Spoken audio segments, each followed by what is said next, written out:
Hello, and welcome to the first day of Mermay. Sorry this video is a little delayed, the artwork took longer than I thought it would.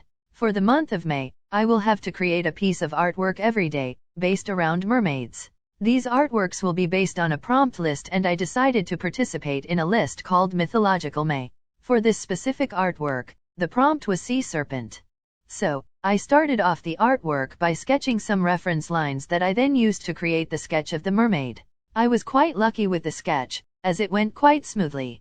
I decided to not do a full body drawing for the first day because I wanted to ease myself into the challenge. Instead, I created a half-body character with a long tail that pops in and out of the water. Although I wanted to ease myself in, I did sketch out some ripples here, around the character.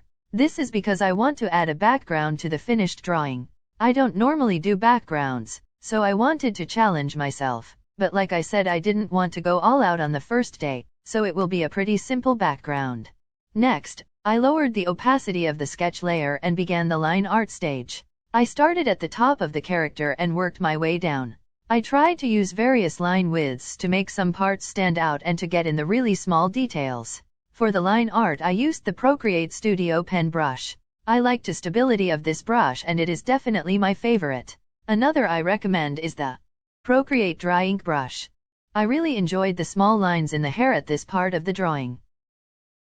Another bit I found satisfying was drawing all of the individual scales on the top and then also the tail. This was probably my favorite part of the drawing and also the video. This is the part of the drawing where I start to add color. I start with the skin color and I block out all of the areas of exposed skin. Then I start blocking in some of the other smaller details like the eyes and the lips. I prefer to block out all of the flat base colors first and then add the shading afterwards.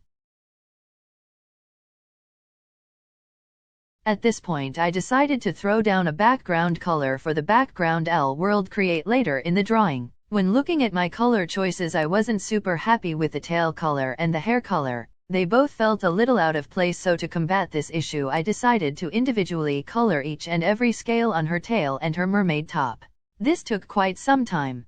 Next I began the long and grueling process of rendering the flat colors in the artwork. For me this is what probably takes me the longest. Although it really does bring a piece together and make it look more finished. I started with shading on the skin layer. After I used a layer with a lower opacity to create the shading for the mermaid top and the tail. I did this because Elle wanted to keep the original colors of the scales visible in the drawing.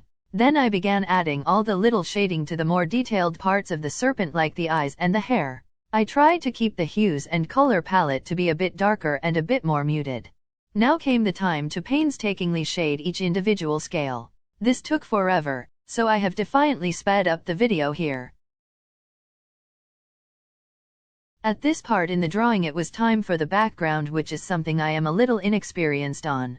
Is something I want to work on and improve on in the future, but I am overall happy with the simplistic design of the background for this piece.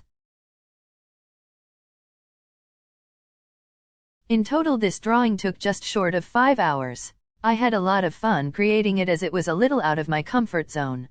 Also creating and editing this video was new and different for me, so I also hope everyone enjoys the new style of video. Please like and subscribe if you enjoyed the video and my art, and if you want to see more of my artwork follow my other socials. Thank you for watching.